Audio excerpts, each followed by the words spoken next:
ഭരണമാറ്റം ഉണ്ടല്ലോ, ഭരണമാറ്റം ഉണ്ടാവും. UDF അധികാരത്തിൽ സാധ്യത ഇപ്പം എൻ്റെ അഭിപ്രായത്തിൽ പിണറായി തന്നെ വരണമെന്നാണ്. ആദ്യത്തെ 5 വർഷത്തെ ഭരണം കുഴപ്പമൊന്നുമില്ല പോയി, പിറ്റേ 5 വർഷത്തെ ഭരണം അവർ അഹങ്കാരത്തിൻ്റെ ലക്ഷ്യത്തിലോട്ടാണ് പോയിക്കൊണ്ടിരുന്നത്. എല്ലാ കേസും എല്ലാ മേഖലയും ആര് ഭരിച്ചാലും ഭരണക്കാരെ പറഞ്ഞിട്ട് കാര്യമില്ല. കൊള്ളയടിക്കുന്നവർക്ക് എപ്പോഴും കൊള്ളയടിച്ചുകൊണ്ടേയിരിക്കും. നുണ മാത്രമേ പറയുന്നുള്ളൂ സർക്കാർ. എന്ത് ചോദിച്ചാലും നേരായ അഭിപ്രായങ്ങളൊന്നുമില്ല. പിണറായി ജയിക്കണം. പിണറായി ജയിച്ചില്ലെങ്കിലും വോട്ട് അവർക്ക്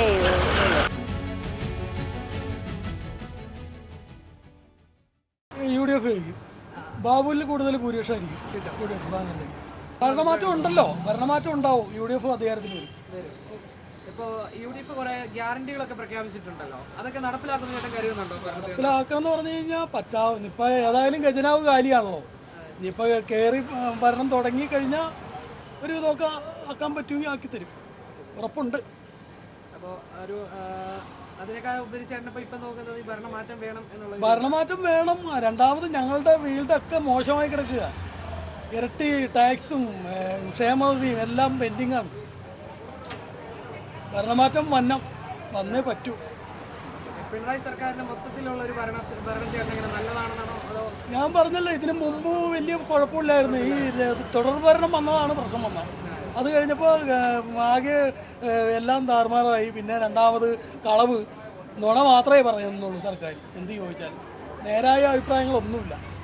എന്ത് കാര്യത്തിന് ചെന്നാലും സർക്കാർ ഓഫീസിൽ ചെന്ന് കഴിഞ്ഞാൽ 100 പ്രാവശ്യം കയറി ഇറങ്ങി നടക്കണം. എല്ലാ അക്ഷയയിലേക്ക് വിടുക. അക്ഷയ ചെന്നാൽ അവിടെയും ഫീസായി. ഇപ്പോൾ UDF തന്നെ UDF അധികാരത്തിൽ വന്നാൽ ഒരു മുഖ്യമന്ത്രി സ്ഥാനത്തിന് വേണ്ടി ഒരു തർക്കം ഉണ്ടാകുന്ന മുഖ്യമന്ത്രി സ്ഥാനത്തേക്ക് തർക്കമൊന്നുമില്ല. ഒന്നല്ലെങ്കിൽ രമേശ് ചെന്നിത്തല അല്ലെങ്കിൽ VD സതീശൻ. ഈ രണ്ടുപേരും ആരെങ്കിലും ഒരാൾ വരും. അത് ഹൈക്കമാൻഡിൻ്റെ തീരുമാനം അത് തന്നെയാണ്.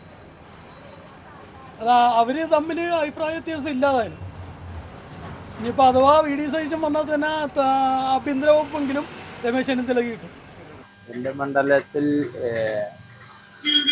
NDAക്കും CPIM-നും സാധ്യതകളുണ്ട്. UDF-ന്റെ പ്രകടനം കുറവാണ്. അങ്ങനെയാണ്. പിന്നെ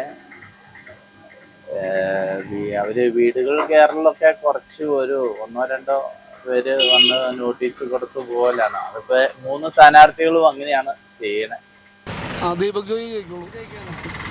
കാരണം ബാബു സാറിൻ്റെ ആ പ്രസൻസ് ഉണ്ടല്ലോ, അതും പിന്നെ ഇവിടുത്തെ തൃപ്പൂണിത്തുറ നിയോജകമണ്ഡലം അത് UDF-ന്റെ തന്നെയാണ് ഉറപ്പായിട്ടും.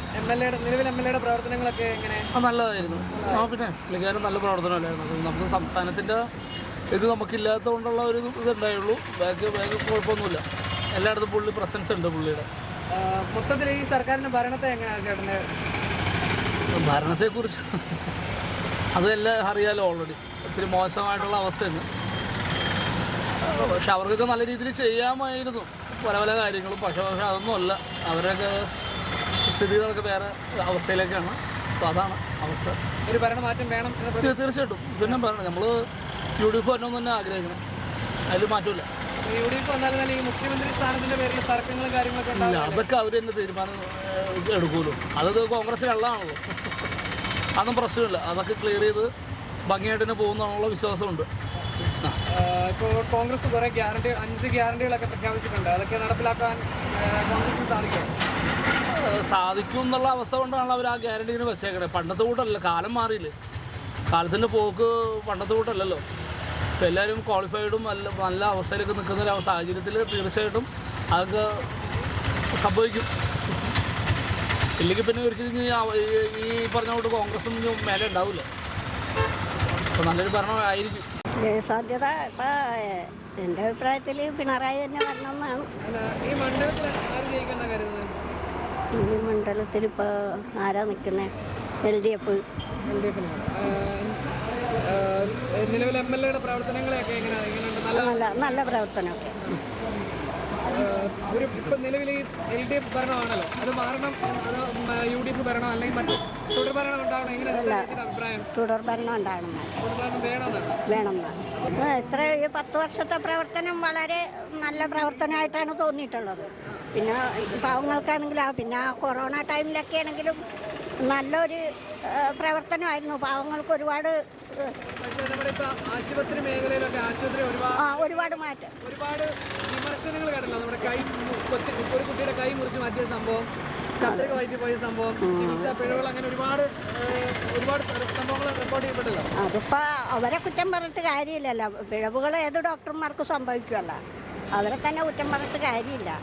ഭരണക്കാരെ കുറ്റം പറഞ്ഞിട്ട് കാര്യമില്ലല്ലോ. അതിന് പിഴവ് ആർക്കും സംഭവിക്കാം. വകുപ്പ് അതൊന്ന് ക്ലീൻ ആക്കി എടുക്കുക എന്നുള്ളത് മന്ത്രിയുടെ ഉത്തരവാദിത്തമാണല്ലോ. ഉത്തരവാദിത്തമാണ്. അതിന് മന്ത്രി ശ്രമിക്കുന്നുണ്ട്. സ്വർണ്ണക്കൊള്ള വിവാദമൊക്കെ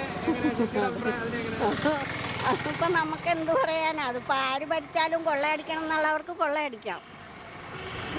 ആര് ഭരിച്ചാലും ഭരണക്കാരെ പറഞ്ഞിട്ട് കാര്യമില്ല. കൊള്ളയടിക്കുന്നവർക്ക് എപ്പോഴും കൊള്ളയടിച്ചുകൊണ്ടേയിരിക്കും. ഇനിയിപ്പോൾ അടുത്ത ഭരണം വന്നാലും അവർക്ക് കൊള്ളയടിക്കണമെന്ന് തോന്നിയാൽ കൊള്ളയടിക്കും. ഇപ്പൊ പുതിയ ഭരണമാണ് UDF ആണ് പറയുന്നത് 5 ഗ്യാരണ്ടിയിലൊന്ന് സ്ത്രീകൾക്ക് സൗജന്യ യാത്രയാണ്. അപ്പോൾ അതിന് എങ്ങനെ ചേച്ചി സ്ത്രീ എന്നുള്ള രീതിയിൽ എങ്ങനെ കരുതുന്നുണ്ടോ? എല്ലാവരും ഇങ്ങനെ വാഗ്ദാനങ്ങൾ പറയും. കിട്ടിയാൽ നല്ലത്. അത്രേ ഞാൻ പറയുന്നുള്ളൂ. ജയിക്കുന്ന ഏറ്റവും കൂടുതൽ ഭൂരിപക്ഷത്തോടുകൂടി UDF ജയിക്കും. UDF അടുത്ത പ്രാവശ്യം ഭരണത്തിൽ വരും. ഈ മണ്ഡലത്തിൽ UDF വരും. UDF പ്രവർത്തനമായിട്ടല്ല, നമ്മൾ അവർ വരണമെന്നുള്ളൊരു ആഗ്രഹക്കാരനാണ്. കാരണം വെച്ചാൽ കഴിഞ്ഞ ഭരണം, ആദ്യത്തെ 5 വർഷത്തെ ഭരണം കുഴപ്പമൊന്നുമില്ല പോയി. പിറ്റേ 5 വർഷത്തെ ഭരണം അവർ അഹങ്കാരത്തിൻ്റെ ലക്ഷ്യത്തിലോട്ടാണ് പോയിക്കൊണ്ടെന്ന് വെച്ചത്. എല്ലാ കേസും, എല്ലാ മേഖലകളും അത് ജനത്തിന് തോന്നി തുടങ്ങിയിട്ടുണ്ട്. അതാണ് തദ്ദേശ സ്വയംഭരണ തെരഞ്ഞെടുപ്പിൽ ന്യായമായ രീതിക്കുള്ള UDF ഉദ്ദേശിക്കാത്തതിനെ കൂടുതലും ഭൂരിപക്ഷം അവർക്ക് കിട്ടിയത്. ഇപ്പോൾ ഈ മുഖ്യമന്ത്രിയാണെങ്കിൽ അടുത്ത ദിവസങ്ങളിലൊക്കെ കുറേ മാധ്യമങ്ങളെ അത് തന്നെയല്ല, വീട്ടിൽ പോയി പറയാനൊക്കെ അതൊക്കെ അഹങ്കാരത്തിൻ്റെ ഒരു ലക്ഷണമാണ്. കാരണം വെച്ചാൽ ഭരണത്തിനേക്കാളും കൂടുതൽ വരുന്ന അഹങ്കാരമാണ് വരുന്നത്. ഭരണം ഇപ്പം ഭരിക്കുന്നതിൽ കേസുകളിൽ അവർക്ക് അവരുടേതായ രീതിക്ക് അവർ ഭരിച്ചിട്ടുണ്ടായിരിക്കാം. പക്ഷേ അഹങ്കാരത്തിൻ്റെ ഒരു ലക്ഷണം വരുന്നുണ്ട്. അവിടെയാണ് നമുക്ക് നേരെ ഇവരോട് തോന്നുന്ന ഏറ്റവും വലിയൊരു ബുദ്ധിമുട്ട് തോന്നുന്നത്. ഭരിക്കുന്നു കാരണം വെച്ചാൽ അത്രയും ഭൂരിപക്ഷത്തിൽ ആ 100ഓളം സീറ്റുകൾ കിട്ടിയതിൻ്റെ ഒരു അഹങ്കാരമാണ്. തുടർ ഭരണവും കിട്ടി. പിണറായി എന്ന വ്യക്തിയിലാണോ ഗവൺമെന്റ്? വ്യക്തിയില്ല. വ്യക്തി വരുമ്പോൾ ആ വ്യക്തിയോടുള്ള അടുപ്പത്തിൻ്റെ കൊണ്ട് മറ്റുള്ളവർ അഹങ്കരിക്കുന്നുണ്ട്. ആ മുഖ്യനെന്തും പറയാമെങ്കിൽ പിന്നെ മറ്റുള്ളവർ പറയുമ്പോൾ അതിൻ്റെ അകത്ത് വിഷയം വരുന്നില്ലല്ലോ. അതുകൊണ്ട് തന്നെയുള്ള തലമുതിർന്ന സഖാക്കന്മാരെല്ലാവരും പിന്നോട്ട് വലിഞ്ഞുകൊണ്ടിരിക്കും. ഇപ്പോൾ സുധാകരൻ എന്ന് പറഞ്ഞാൽ അദ്ദേഹം പാർട്ടിക്ക് വേണ്ടി ഒത്തിരി ബുദ്ധിമുട്ടുകളും ഒരു കറക്ഷൻ ഇല്ലാത്തൊരു സഖാവാണ്. അദ്ദേഹം പുറകോട്ട് പോകാൻ ഒത്തിരി കാര്യങ്ങളുണ്ട്. പക്ഷെ അത് അദ്ദേഹം തുറന്നു പറയുന്നില്ല എന്ന് മാത്രമേ ഉള്ളൂ. അദ്ദേഹം ഉള്ളൂ. ഒരു ഭരണമാറ്റം പ്രതീക്ഷിക്കുന്നു. തീർച്ചയായിട്ടും ഭരണമാറ്റം പ്രതീക്ഷിക്കുന്നുണ്ടാവും. ഇവിടെ ചെറുപ്പുളത്തറ കോൺഗ്രസ്സുകാർ ജയിക്കും. ആത്മവിശ്വാസത്തിന് എന്തെങ്കിലും പ്രത്യേക കാരണമുണ്ടോ? കാരണം എന്ന് പറഞ്ഞാൽ ഇപ്പോൾ എല്ലാവരും ഭയങ്കര വിഷമത്തിലാണ് ഇപ്പം മുമ്പോട്ട് പോകുന്നത്. ആ കാര്യത്തിലാണ്ടാണ് ഇപ്പം കോൺഗ്രസ് ജയിക്കുമെന്ന് പറഞ്ഞ കാര്യം അതാണ്. ഇവിടെ ഇപ്പം ചില ഇടതുപക്ഷ അനുഭാവികളും ചില ആൾക്കാരൊക്കെ പറയുന്നുണ്ട് UDFന്റെ കാലത്ത് റോഡൊക്കെ മോശമായിട്ടാണ് കിടന്നിരുന്നത്, ഇപ്പൊ LDF ആണ് നന്നാക്കിയെന്നൊക്കെയാണ് അവർ പറയുന്നത്. അതൊക്കെ വെറുതെ. പിന്നെ ഇപ്പൊ നമ്മളെ ഈ കൗൺസിലർമാർ കയറി കഴിഞ്ഞപ്പോഴാണ് വഴിയൊക്കെ ഒന്ന് റെഡിയാക്കാൻ തുടങ്ങിയത്. അല്ലപ്പോൾ നേരത്തെ ഈ പാർട്ടിക്കാരും ഒന്നും ചെയ്തിട്ടില്ല. മനസ്സിലായോ? UDF തന്നെ ജയിക്കുമെന്നാണ് ഞങ്ങളുടെ സാധ്യത.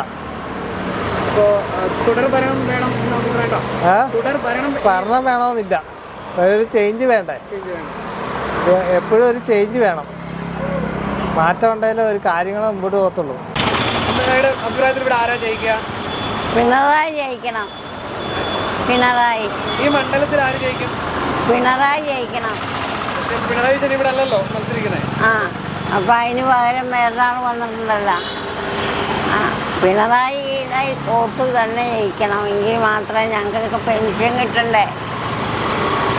അതുകൊണ്ടാണ്. അപ്പോൾ പക്ഷേ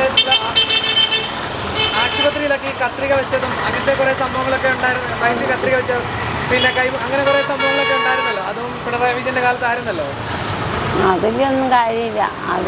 സാധാരണക്കാർ അങ്ങനെയുള്ള സർക്കാർ ആശുപത്രിയിലോട്ടല്ലേ പോകുന്നത്. അപ്പോൾ പിണറായി ജയിച്ചെങ്കിൽ മാത്രമേ മുന്നോട്ടുള്ളൂ.